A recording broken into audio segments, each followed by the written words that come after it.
Imagine walking through your neighborhood at dusk, tired after a long day but comforted by the familiar routine.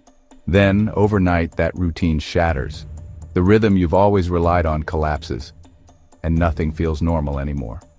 One morning, you wake up to find the streets thick with groups of people rushing to find whatever supplies they can, uniformed patrols controlling which roads you can take, and shuttered storefronts with hastily boarded windows. Tension lingers in the air as rumors spread. Nobody quite knows who's actually in charge, or which part of the city might be sealed off next. In that moment, you realize the world you knew just a day ago has vanished. A skill that may have once seemed excessive or unnecessary, moving without drawing attention, suddenly becomes a valuable asset that can help you gather resources, steer clear of confrontations, and protect the people who depend on you. In this conversation, we're going to talk about how large, bustling cities can devolve into chaos, and then we'll dive into specific ways you can adapt. We'll explore everything from adopting the right mindset and blending into a crowd, to making your way across zones controlled by an unpredictable mix of authorities, vigilantes, or opportunists. Of course, if you find this information useful, feel free to subscribe and leave a like so you can keep up with future discussions that just might save you a world of trouble when the unexpected becomes reality. So, let's begin by looking at the root causes of how our orderly urban environments can spiral into the unexpected, forcing us to move with discretion and resourcefulness.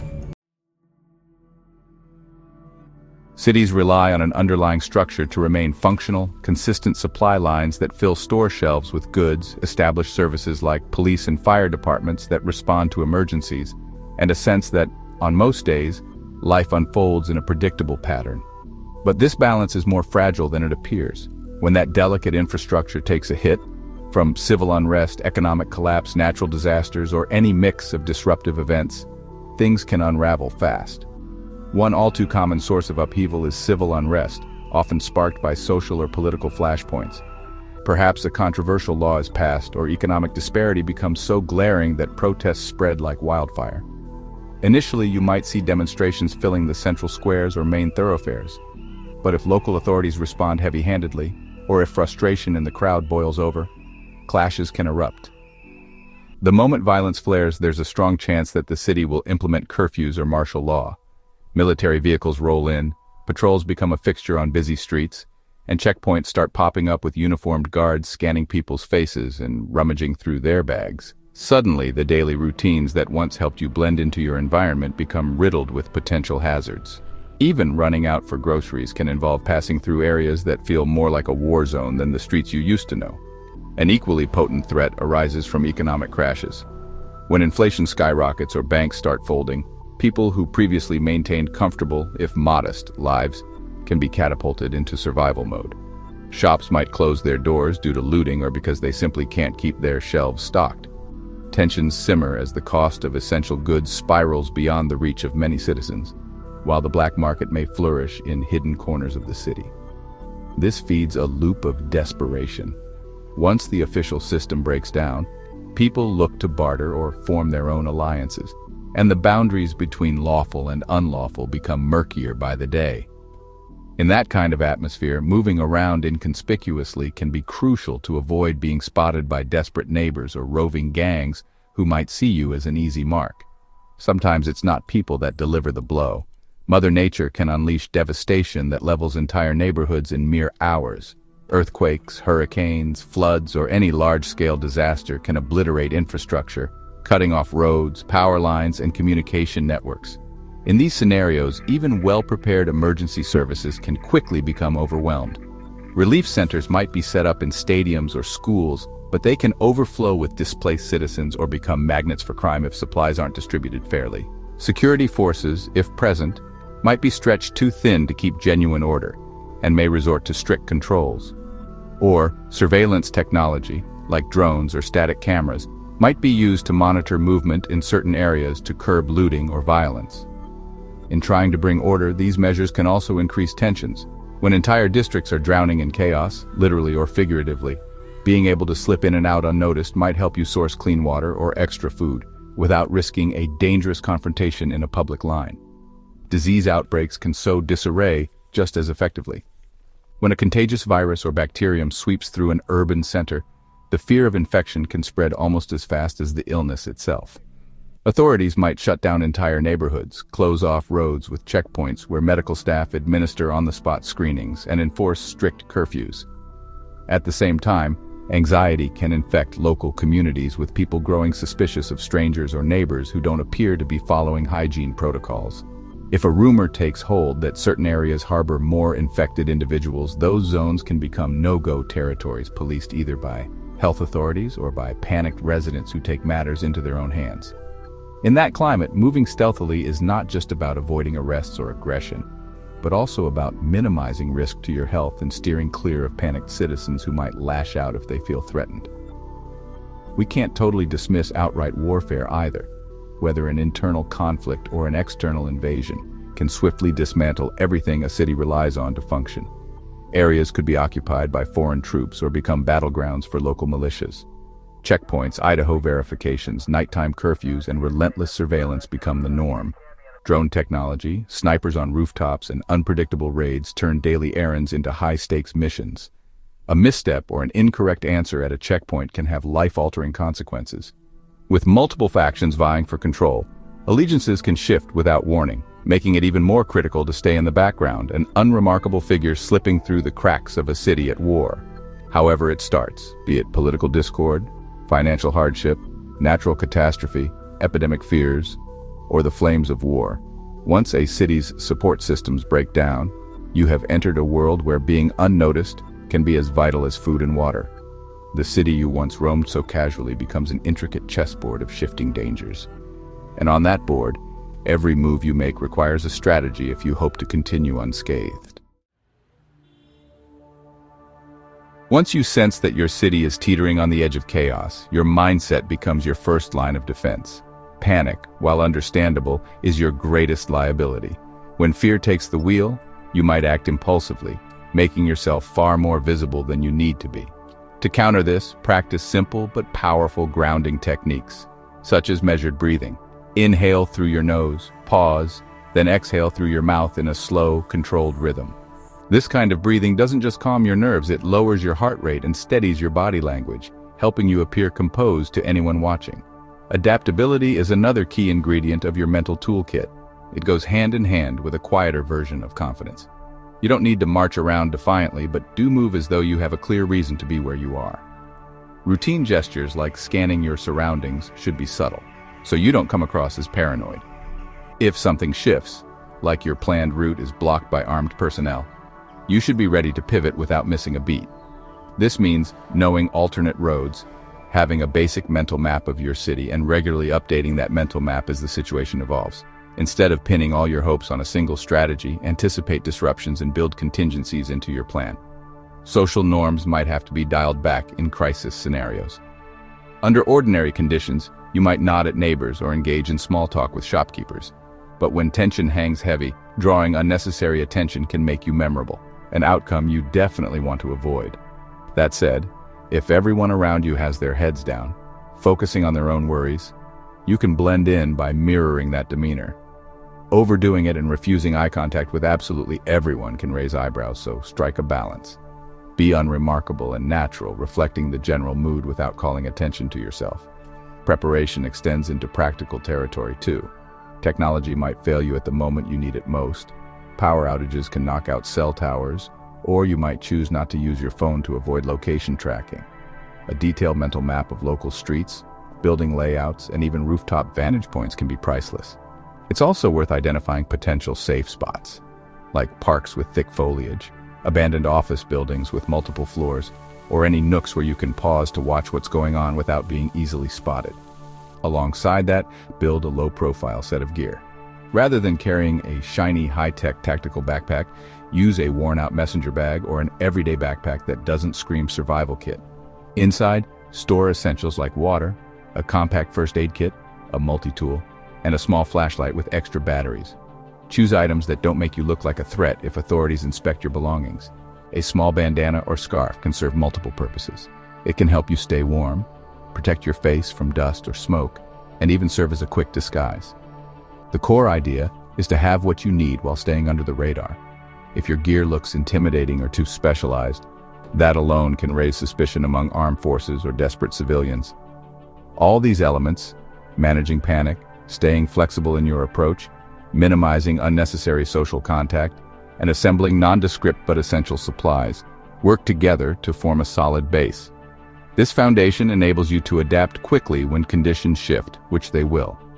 In a chaotic city, your mental preparedness and subtle readiness can make all the difference between blending in and drawing dangerous attention. Blending into an urban environment often hinges on something as simple as how you dress and carry yourself. Cities in turmoil don't follow normal fashion trends. If the city is buckling under economic hardships, you might see more people wearing older, worn-out clothing. Walking around in pristine, expensive gear can set you apart, making you look like someone with resources. Conversely, if the local custom or the prevailing circumstances have people trying to maintain a certain standard of dress, maybe because it's a region with specific cultural expectations, appearing too ragged or disheveled might also attract attention. The trick is alignment. Wear what most others are wearing so you fade into the background. Camouflage isn't only about clothes. Everyday items become props that tell a casual story. Something as trivial as a plastic grocery bag or a battered umbrella can help you look less suspicious. If people see you carrying groceries or rummaging through the contents of a small tote, they're less likely to assume you're up to something clandestine.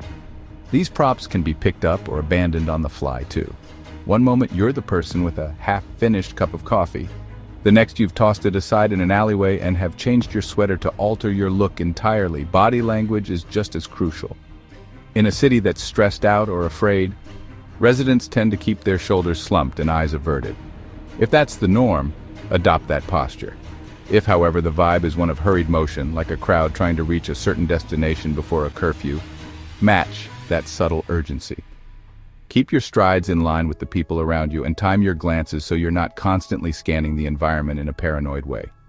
Instead, use reflective surfaces like windows or puddles to check what's behind you, or casually glance at your surroundings when you think it won't draw suspicion. Facial coverings can be a major advantage or a glaring giveaway, depending on the local context.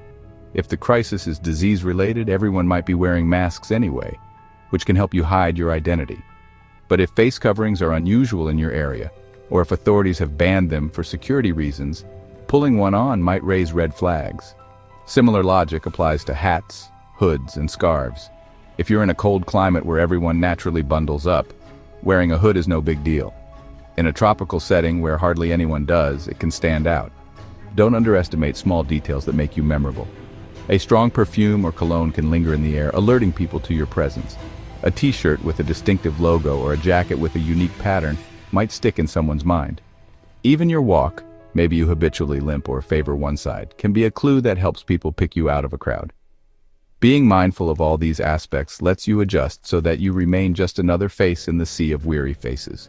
Layering remains one of the most potent strategies. If you suspect you've been spotted, or if you need to transition into a different area with a whole new set of social cues, shedding or adding a layer of clothing can shift your entire profile. Remove a hat, slip off a jacket, or put on a scarf, and suddenly your silhouette changes.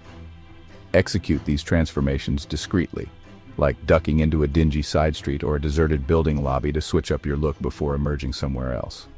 That way, it's far less likely that someone with a vague description of your old appearance will recognize you a few blocks later. Even with the perfect wardrobe and props, you can still stumble into trouble if you don't choose your paths wisely.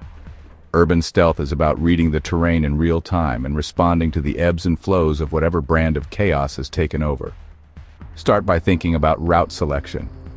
Major streets might be lined with shops or apartment buildings, which can offer places to blend in or hide, but they can also be rife with checkpoints or patrolled by authorities. Smaller alleyways and side roads might feel quieter, but you run the risk of encountering criminals lying in wait or roving gangs looking for easy targets. The key is never to assume any route is automatically safe. Every move you make should follow a quick assessment of your surroundings. Daytime travel could sometimes offer you the safety of crowds, if crowds still gather, and it can help you pass as just another busy citizen going about urgent tasks. However, broad daylight also increases the risk of being caught on camera, or more easily identified by anyone scanning the streets. Nighttime offers the concealment of darkness, which can be a huge advantage if you move quietly and know how to use shadows to your benefit. But it also amplifies smaller sounds, and if local forces have night vision gear, your assumptions about safety might be turned on their head. Try to figure out if local patrols are more intense during the day or at night. Each city in crisis has its own patterns, and part of your stealth strategy involves adapting to those patterns. Crowds can also present their own peculiar trade-off. On one hand, blending into a mass of people can give you the perfect cover. If large groups are forming for food distribution or emergency announcements, you can slip in behind them, moving with their general motion. If they're anxious or tense, you should mirror that tension, keeping your head down, occasionally glancing around to see if something's wrong. But crowds can shift from peaceful to volatile in a snap, especially if resources are limited or if a confrontation with authorities sparks panic. Stay near the edges if you can, so you're not stuck in the middle if things go sideways. Using nonlinear travel patterns could help thwart anyone who might be tailing you or scanning for suspicious behavior. Instead of taking the straight path from point A to point B, consider zigzagging through alleys, cutting through building corridors, or stepping briefly into an abandoned storefront. You can also pause in inconspicuous places, a stairwell, a partly collapsed structure, just long enough to watch who passes by. If someone seems to be following you, these sudden yet seemingly casual detours can force them to reveal themselves or lose track of you. Checkpoints are also a common obstacle in cities gripped by turmoil. If passing one is unavoidable, walk up as though it's just another mundane part of your day. You don't need to go out of your way to show fear or contrition. Instead, be respectful, courteous, and have a simple reason for traveling. Maybe you're picking up medicine from a nearby pharmacy, or you have a family member you need to check on. Avoid providing too many details. It just gives the guards more to question. Show them whatever basic ID they ask for, but don't volunteer extra documents or stories. The more unremarkable you appear, the quicker you can move along. If a particular checkpoint feels overly aggressive or you see people being detained for no obvious reason, consider a different route. Even if it costs you more time, safety often trumps speed in a crisis setting. Even if you manage to avoid direct confrontations, life in a collapsed city demands resourcefulness. Basic services like power and water may be disrupted, and supply chains can grind to a halt, causing shops to run out of essentials. The intuitive thought might be to dash to the largest store in the area, but that's often the first place to be picked clean by desperate crowds. Alternatively, these spots might be under guard by anyone from official forces to private groups, making them high-risk zones. You might have better luck exploring less obvious targets. Business offices with neglected break rooms, industrial buildings that store packaged goods, or smaller convenience stores tucked away in quieter neighborhoods. Securing clean water becomes a top priority once city infrastructure starts failing. Some apartment buildings have rooftop water tanks or water heaters that still hold a reserve. If you notice it's been raining, you can collect rainwater in buckets or even plastic sheeting, though you'll likely need to purify it. Pack some purification tablets or a compact filter if you can get one beforehand. In a pinch, boiling water works, but lighting a fire in dense urban areas can draw unwanted attention.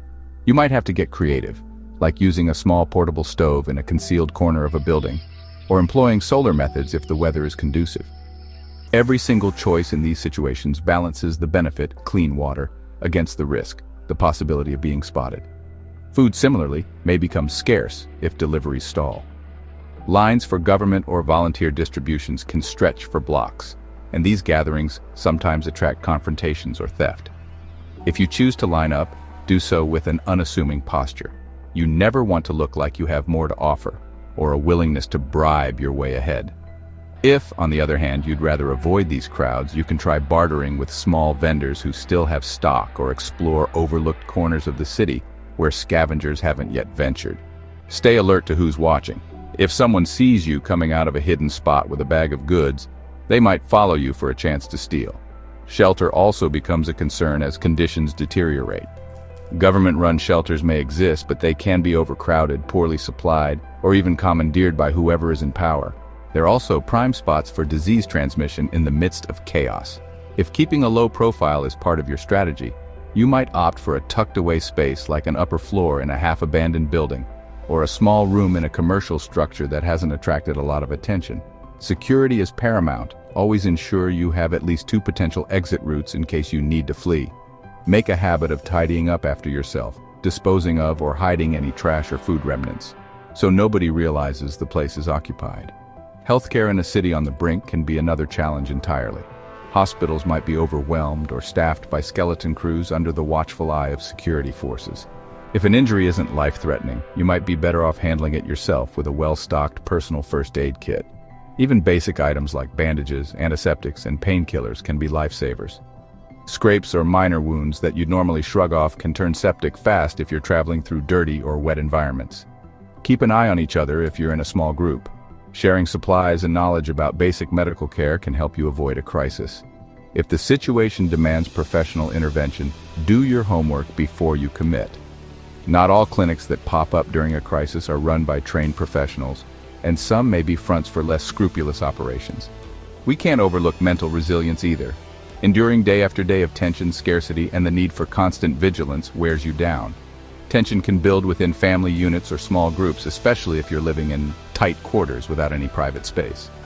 Create small routines, a daily check of your supplies, a set time for a silent break where everyone decompresses, or a rotation for keeping watch.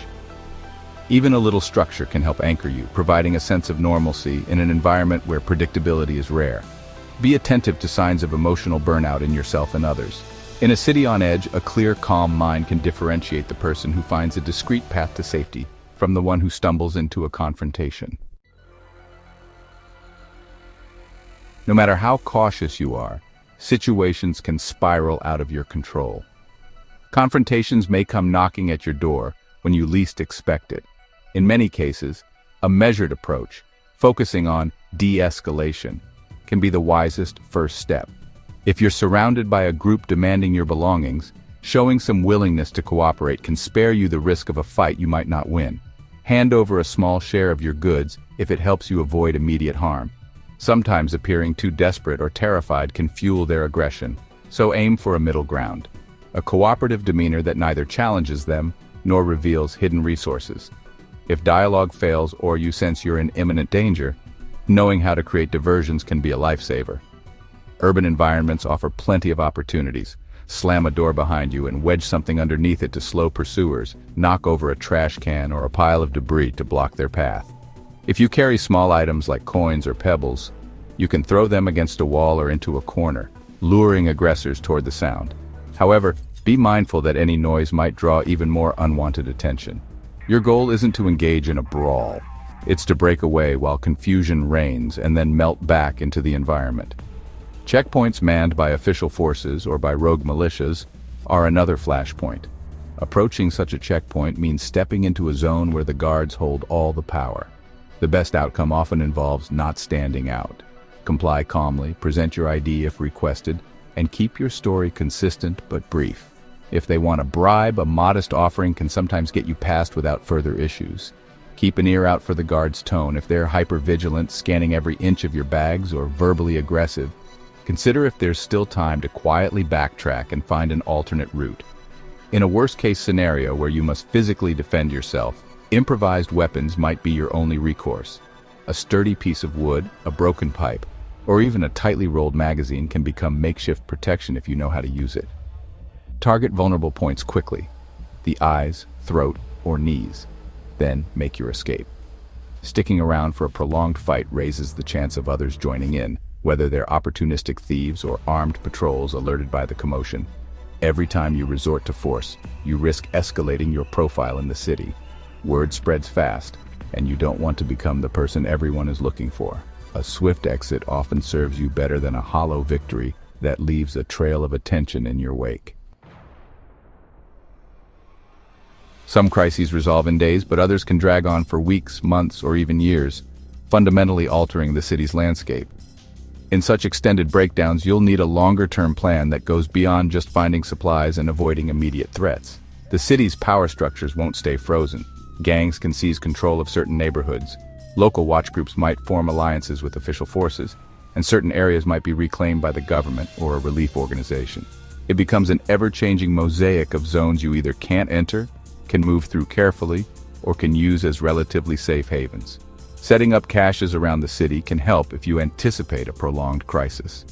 Maybe you leave a sealed container with bottled water and a few packs of dry food in a seldom frequented basement, or you stash some medical supplies in the rafters of an old warehouse.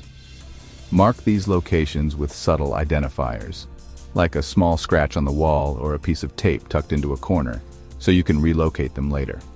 Having multiple caches means you don't have to carry everything on your person, making it easier to remain agile. It also means if one cache is discovered or you simply can't reach it because a new checkpoint appeared, you still have other resources available. As time stretches on, your approach to camouflage must also evolve. You can't keep wearing the same jacket with a noticeable tear in the sleeve, day in and day out, or you risk being labeled that person in the torn jacket. Switch up your look periodically.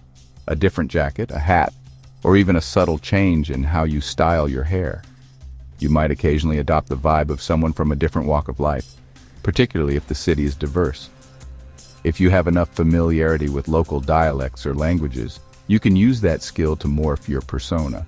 The point is to remain a chameleon, shedding any single identity that could be traced back to you. Eventually, you might face a tough decision. Is it safer to stay or to attempt an escape from the city? Main exits, such as highways or train stations, are likely to be heavily monitored if the crisis is ongoing. Back roads, hiking trails, and outlying regions, or even sewer routes, might offer a more discreet exit. If you're traveling by vehicle, consider obscuring your license plates or removing distinct stickers that someone might recognize. On foot, plan your departure carefully, possibly timing it to coincide with a large distraction, a protest, or a scheduled supply drop that diverts attention elsewhere. Have a cover story ready if you do encounter patrols. Perhaps you're seeking medical help for a relative, or you have a property outside the city you need to check on. Once you cross that boundary line, be prepared to discard items that mark you as someone from the conflict zone, and adopt whatever new identity or explanation will let you move freely in the outside world. Sometimes, though, the outside world is just as chaotic. Conditions in neighboring regions might be worse than in your city, or you could have deep roots, family, property, or a community that relies on you, making it more practical or moral to stay. In that scenario, you settle in for the long haul, essentially becoming part of the local ecosystem as it shifts. Maintaining a low profile doesn't necessarily mean total isolation. You can form alliances as long as you pick them carefully. Trading small resources, like a bit of medicine for fresh water, can be mutually beneficial, but never reveal the full extent of what you have or where you keep it. And always keep an ear to the ground, because loyalties can flip with little warning in an environment where desperation and fear rule. The idea of your once familiar city crumbling into a swirl of patrols, curfews, and fear may sound like a plot from a movie, but as history repeatedly shows, it can become a reality faster than most people think. The crucial lesson is that in times of widespread disorder, invisibility can be your strongest shield. By grounding yourself in a calm mindset, dressing and moving in a way that blends into the local landscape, securing only the gear you need, and adopting flexible strategies for navigation and survival, you stand a better chance of remaining free to make meaningful decisions, whether that means finding supplies, protecting loved ones, or eventually making a clean getaway. If you found these insights helpful, feel free to subscribe, leave a like, and explore the linked resources. Having the right equipment and mental preparedness can make all the difference if your environment suddenly shifts from orderly to turbulent. Above all, remember that real preparedness isn't just a set of items or a single rigid plan. It's a mindset and a skill set that allows you to adapt when life takes an unforeseen turn. Stay safe out there and keep your eyes open, because you never know when the city you trust might change in ways you never imagined.